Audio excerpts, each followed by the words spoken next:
Assalomu alaykum, aziz tomoshabinlar. Bugun siz bilan juda muhim bir mavzuni, ayniqsa keksa avlod vakillari, ya'ni hurmatli pensionerlarimiz uchun hayotiy ahamiyatga ega bo'lgan masalani atroflicha ko'rib chiqamiz. Bugungi suhbatimizning asosiy mavzusi shuki, bir maygacha pensionerlarga qanday mablag'lar berilishi kerakligi va bu jarayon qanday amalga oshirilishi lozimligi haqida bo'ladi. Agar siz pensioner bo'lsangiz yoki oilangizda yaqinlaringiz orasida pensionerlar bo'lsa, ushbu videoni bir soniya ham o'tkazib yubormasdan oxirigacha tomosha qilishingiz shart. Chunki bu ma'lumotlar sizning moliyaviy ahvolingizga bevosita ta'sir qilishi mumkin. Bu juda muhim xabar. Shuning uchun hozirning o'zidayoq kanalimizga obuna bo'ling va ushbu videoga like tugmasini bosib qo'ying. Bu bizning mehnatimizni qadrlashingizni bildiradi va boshqa ko'plab insonlarga ham bu ma'lumotlarning yetib borishiga yordam beradi. Muammoning mohiyati va nimalar o'zgardi? Qanday qilib bu holat yuzaga keldi va qanday o'zgarishlar kutilmoqda degan savol ko'pchilikni qiziqtirishi tabiiy. Yaqin vaqtgacha pensionerlarning pensiya ta'minoti tizimi asosan barqaror, ammo ba'zan ayrim guruhlar uchun yetarli darajada adolatli bo'lmagan tamoyillar asosida ishlar edi. Pensiyalar asosan mehnat staji, ish haqi miqdori va belgilangan bazaviy pensiya miqdoriga qarab hisoblanardi. Har yili davlatimiz tomonidan pensiyalar inflyatsiya darajasiga qarab indeksatsiya qilinardi, ya'ni pensiyalar miqdori oshirib borilardi.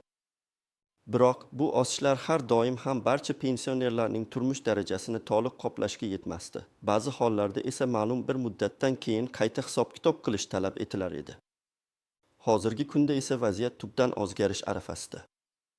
So'nggi paytlarda qabul qilingan qator qarorlar va yangi qonunchilik hujjatlariga asosan ba'zi toifadagi pensionerlarga qo'shimcha to'lovlar yoki pensiyalarni qayta hisoblab chiqish mexanizmi joriy etilmoqda.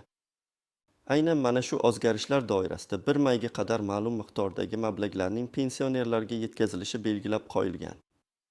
Bu nafaqat pensiya miqdorlarining oddiygina oshirilishi, balki ba'zi guruhlarning ijtimoiy himoyasini kuchaytirishga qaratilgan aniq choralar hisoblanadi. Bu o'zgarishlar mamlakatimizdagi har bir pensionerning hayotiga bevosita ta'sir qiladi va ularning moddiy ahvolini yaxshilashga xizmat qiladi. Bu yangi qonunchilik asosida bir nechta muhim yo'nalishlarda o'zgarishlar kutilmoqda. Birinchidan, ba'zi toifadagi pensionerlar uchun bir martalik ijtimoiy yordam pullari ajratilishi mumkin. Bu odatda bayramlar munosabati bilan yoki ijtimoiy himoyaga muhtoj guruhlarni qo'llab-quvvatlash maqsadida amalga oshiriladi. Ikkinchidan, ayrim hollarda pensiyalarni qayta hisoblab chiqish jarayoni boshlanadi. Bu, masalan, ilgari hisobga olinmagan mehnat stajlari, ish haqi to'g'risidagi ma'lumotlar yoki pensiya hisoblashning yangi usullari bilan bog'liq bo'lishi mumkin. Uchinchidan, ayrim guruhlar uchun pensiya miqdorlarining bazaviy darajasi oshirilishi mumkin. Bu esa ularning har oylik pensiya miqdoriga doimiy ravishda ijobiy ta'sir ko'rsatadi. Bu o'zgarishlar avvalgi tartib-qoidalar bilan solishtirganda juda sezilarli va ko'plab pensionerlar uchun real naf keltiradi. Nimalarni bilish kerak va kimlar e'tiborli bo'lishi shart? Endi esa ushbu yangi tartib-qoidalar doirasida aynan nimalarni bilishimiz kerakligi, kimlar bu masalaga jiddiy e'tibor qaratishi shartligi va kimlar xavotirlanishi shart emasligi haqida batafsil to'xtalib o'tamiz. Bu eng muhim qism, diqqat bilan eshiting. Birinchidan, kimlar uchun bu yangi tartib o'ta muhim? Avvalo, bu yangi qoidalar qaysi toifadagi pensionerlarga taalluqli ekanligini aniq bilib olishimiz kerak. Hukumat qarorlariga ko'ra, qo'shimcha to'lovlar yoki pensiya qayta hisob-kitoblari asosan quyidagi guruhlarga qaratilgan bo'lishi mumkin. 1. Minimal pensiya miqdorini oluvchilar. Agar sizning oylik pensiyangiz eng kam belgilangan pensiya miqdoridan past bo'lsa yoki unga yaqin bo'lsa, siz ushbu to'lovlardan birinchilar qatorida foydalanishingiz mumkin. Davlat bunday insonlarning ijtimoiy himoyasini kuchaytirishga alohida e'tibor qaratadi. 2. Yoshi ulug' pensionerlar, ma'lum bir yoshdan, masalan, 80 yosh va undan yuqori, o'tgan pensionerlar uchun qo'shimcha ustamalar yoki bir martalik yordam pullari ajratilishi mumkin. Bu ularning ehtiyojlarini qondirish va hayot sifatini yaxshilashga yordam beradi. 3. Nogironligi bor pensionerlar, birinchi yoki ikkinchi guruh nogironligi bo'lgan shaxslar, shuningdek, nogironligi bo'lgan bolasi bor onalar uchun maxsus yordam choralari ko'rilishi mumkin. 4. Boquvchisini yo'qotgan oilalar, boquvchisini yo'qotganlik pensiyasini oluvchi oilalar a'zolariga ham ijtimoiy yordam ko'rsatilishi mumkin. 5. Mehnat stajini qayta hisoblatganlar. Agar siz ilgari pensiya hisoblashda hisobga olinmagan mehnat stajiga ega bo'lgan bo'lsangiz va endilikda uni rasmiylashtirgan bo'lsangiz, sizning pensiyangiz qayta hisoblanishi va unga mos ravishda qo'shimcha mablag'lar berilishi mumkin. Keling, bir nechta aniq misollarga murojaat qilaylik. Birinchi misol, ota Abdulla 75 yoshda. U uzoq yillar kolxozda oddiy ishchi bo'lib ishlagan, ammo o'sha paytlar hujjatlar bilan bog'liq muammolar tufayli uning mehnat stajining 5 yili to'liq rasmiylashtirilmagan. Uning hozirgi pensiyasi 1 million 200 ming so'm.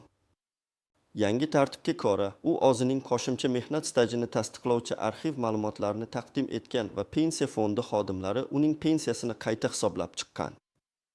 Natijada uning pensiya miqdori 1 million 450 ming so'mga yetkazilgan.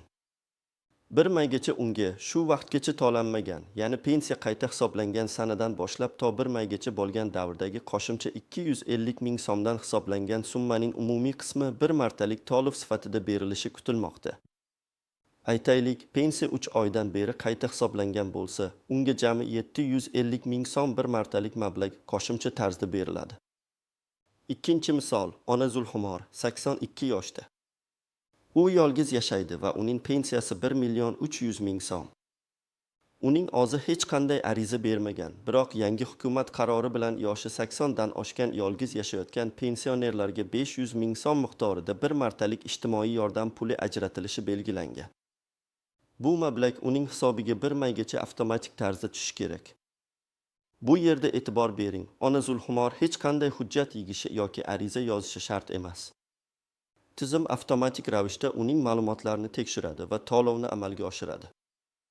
Uchinchi misol, er-xotin Mahmud va Latifa, ikkalasi ham pensioner. Mahmudning pensiyasi 1 million 600 ming so'm, Latifaniki esa 1 million 400 ming so'm. Ular hech qanday alohida toifaga kirmaydilar, minimal pensiya oluvchilar emas, yoshlari ham 80 dan oshmagan. Agar yangi qarorlarda ularning toifasidagi pensionerlar uchun hech qanday qo'shimcha to'lovlar nazarda tutilmagan bo'lsa, ular bu bir maygacha kutilayotgan maxsus to'lovlarni olmasligi mumkin. Demak, bu holda ular xavotirlanishi shart emas, chunki ularning pensiyalari o'z vaqtida, belgilangan tartibda to'lanadi, faqat qo'shimcha mablag'lar kutilmaydi. Xavotirlanish shart bo'lganlar asosan yuqorida sanab o'tilgan toifadagi insonlardir. Kimlar xavotirlanishi shart emas? Asosan, agar siz yuqorida sanab o'tilgan maxsus toifalarga kirmasangiz va sizning pensiyangiz allaqachon belgilangan tartibda, to'liq hajmda to'lab kelinayotgan bo'lsa, siz bu maxsus to'lovlar bo'yicha ortiqcha tashvishlanishingiga hojat yo'q. Sizning pensiyangiz baribir belgilangan muddatlarda odatdagidek kelib turaveradi. Bu yerda gap umumiy pensiya to'lovlari haqida emas, balki aynan qo'shimcha, bir martalik yoki qayta hisoblash natijasidagi ustamalar haqida ketmoqda. Xulosa qilib aytganda, bu o'zgarishlar barcha pensionerlarga bir xilda ta'sir qilmasligi mumkin. Ammo aynan ijtimoiy himoyaga muhtoj yoki pensiya hisoblashda ba'zi noaniqliklarga duch kelgan shaxslar uchun juda muhimdir. Istisnolar, kamchiliklar va noaniq jihatlar.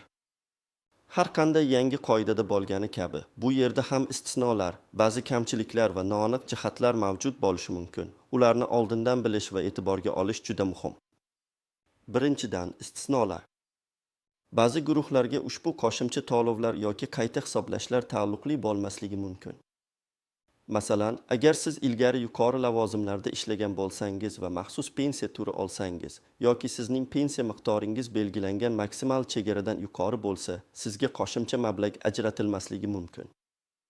Chunki bu to'lovlar ko'proq ijtimoiy himoyaga muhtoj va pensiyasi nisbatan kam bo'lgan fuqarolarni qo'llab-quvvatlashga qaratilgan.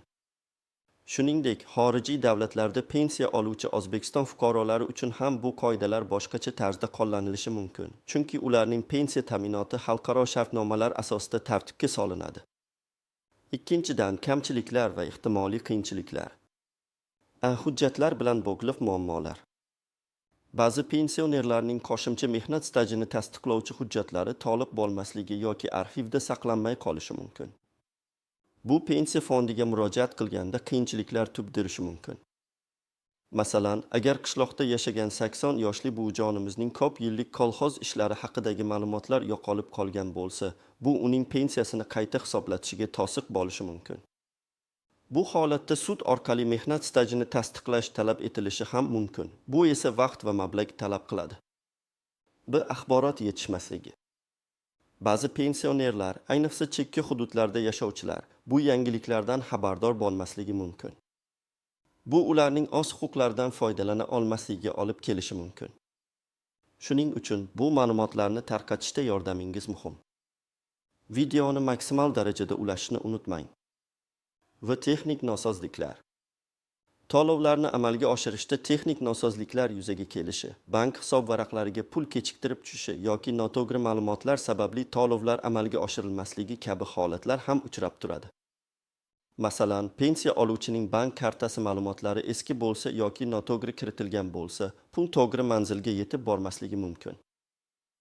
Firibgarlik harakatlari. Har qanday moliyaviy o'zgarishlar paytida firibgarlar faollashishi mumkin.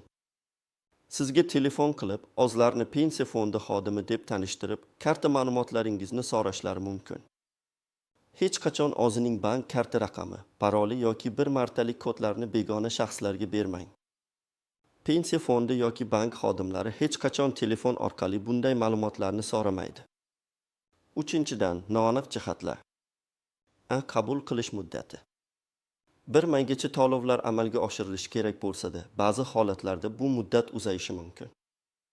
Masalan, hujjatlarni rasmiylashtirish yoki ma'lumotlarni qayta tekshirish jarayoni cho'zilib ketsa, to'lovlar ham kechikishi mumkin. Miqdorning o'zgarishi.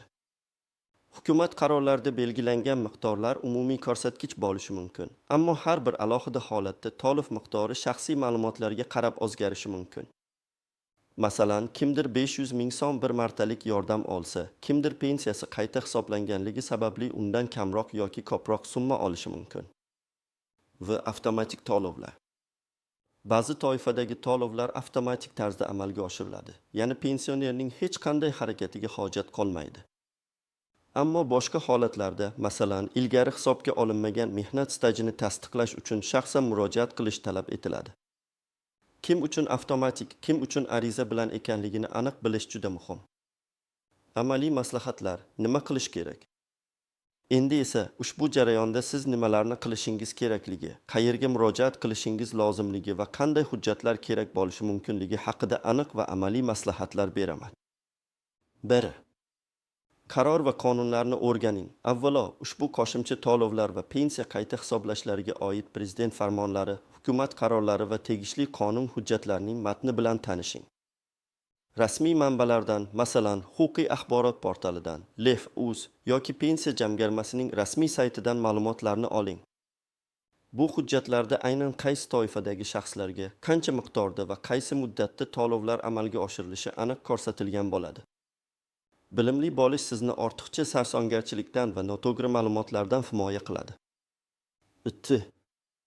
Pensiya fondiga murojaat qiling. Agar siz yuqorida sanab o'tilgan qo'shimcha to'lovlar olishi yoki pensiyasi qayta hisoblanishi mumkin bo'lgan toifaga kiraman deb hisoblasangiz, eng birinchi navbatda yashash joyingizdagi pensiya jamg'armasining bo'limiga murojaat qiling. Qayerga borish kerak? Sizning hududingizdagi O'zbekiston Respublikasi Moliya vazirligi huzuridagi budjetdan tashqari pensiya jamg'armasining tuman, shahar bo'limiga murojaat qilishingiz kerak. U yerda mutaxassislar sizga barcha kerakli ma'lumotlarni berishadi. Telefon orqali maslahat. Agar pensiya jamg'armasining qabulxonasiga borish qiyin bo'lsa, avval ularning ishonch telefon raqamlariga qo'ng'iroq qilib maslahat olishingiz mumkin. Ko'pgina masalalarni telefon orqali ham hal qilish yoki boshlang'ich ma'lumotlarni olish mumkin. 3. Qanday hujjatlar kerak bo'lishi mumkin? Bu holatga qarab farq qiladi, lekin odatda quyidagi hujjatlar talab etilishi mumkin. Pasport yoki identifikatsiya kartasi, asli va nusxasi. Pensiya guvohnomasi, pensiya kitobchasi. Mehnat daftarchasi, asli va nusxasi, agar pensiya hisobini qayta ko'rib chiqish masalasi bo'lsa. Ma'lum bir muddatdagi ish haqi to'g'risidagi ma'lumotnoma, agar pensiya hisoblashda ish haqi miqdori muhim bo'lsa va hujjatlar yetarli bo'lmasa. Bank hisob varagi raqami, plastik karta raqami, agar mablag' sizning bank kartangizga tushishini istasangiz. Nogironlik haqidagi guvohnoma agar mavjud bo'lsa. Vafot etgan boquvchining olim haqidagi guvohnomasi boquvchisini yo'qotganlik pensiyasi oluvchilar uchun. Boshqa maxsus hujjatlar. Agar siz maxsus toifaga kirib, bu toifani tasdiqlash uchun qo'shimcha hujjatlar talab etilsa. Tort. Ariza yozish tartibi. Agar sizga ariza yozish kerak bo'lsa, pensiya jamg'armasi bo'limida sizga ariza blankasining namunasi beriladi. U yerda mutaxassislar ariza to'ldirishda yordam beradi. Arizada siz o'zingizning shaxsiy ma'lumotlaringizni, murojaat sababingizni, masalan, yangilangan qonunchilik asosida pensiyani qayta hisoblashni so'rayman yoki bir martalik ijtimoiy yordam puli berishingizni so'rayman va murojaat sanasini ko'rsatishingiz lozim. Arizani 2 nusxada yozib, bir nusxasini pensiya jamg'armasiga topshirib, ikkinchi nusxasiga qabul qilinganligi haqida belgi qo'yib, sanasi va imzosini qo'ydirib olishingizni tavsiya qilaman. Bu sizning qo'lingizda dalil bo'lib xizmat qiladi. 5. Avtomatik to'lovlarni tekshirish. Agar sizning toifangizdagi to'lovlar avtomatik tarzda amalga oshirilishi kerak bo'lsa, siz shunchaki o'z bank kartangizni yoki pensiya kitobchasi orqali har oy pul oladigan joyingizni nazorat qilib turishingiz kifoya. Pul tushmagan taqdirda yuqoridagi 2 banddagi maslahatlarga amal qiling. Odatda Xalq banki filiallarida yoki pochta bo'limlarida pul beriladigan bo'lsa, ulardan ham ma'lumot so'rashingiz mumkin. 6. Tushunmovchiliklar yuzaga kelsa, agar pensiya jamg'armasi yoki bank xodimlari sizga noaniq javoblar bersa yoki sizning murojaatingiz e'tiborsiz qoldirilayotgan bo'lsa, yuqori turuvchi tashkilotlarga, ya'ni pensiya jamg'armasining viloyat bo'limlariga yoki O'zbekiston Respublikasi Moliya vazirligiga murojaat qilishingiz mumkin. Shuningdek, O'zbekiston Respublikasi Prezidentining virtual qabulxonasiga yoki xalq qabulxonalariga yozma yoki og'zaki murojaat qilish huquqingiz bor. Bu tashkilotlar fuqarolarning murojaatlari bilan ishlashga majbur va ularni ko'rib chiqishlari shart. Xulosa va yakuniy chaqiriq. Aziz tomoshabinlar, bugun biz juda muhim va dolzarb mavzu, 1 maygacha pensionerlarga berilishi kerak bo'lgan mablag'lar haqida batafsil ma'lumot berishga harakat qildik.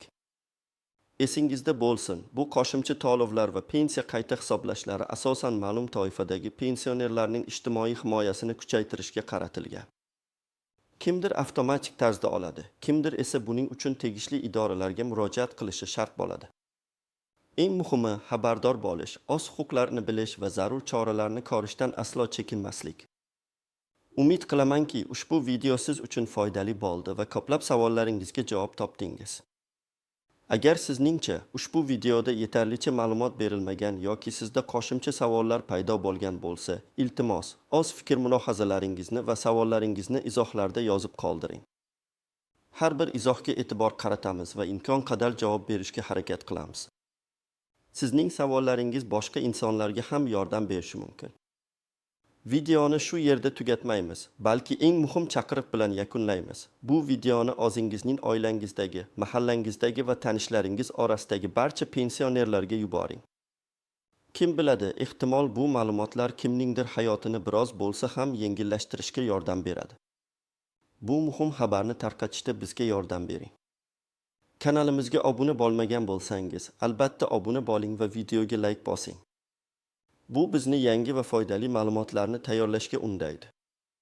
E'tiboringiz uchun rahmat, salomat bo'ling. Keyingi videolarda ko'rishguncha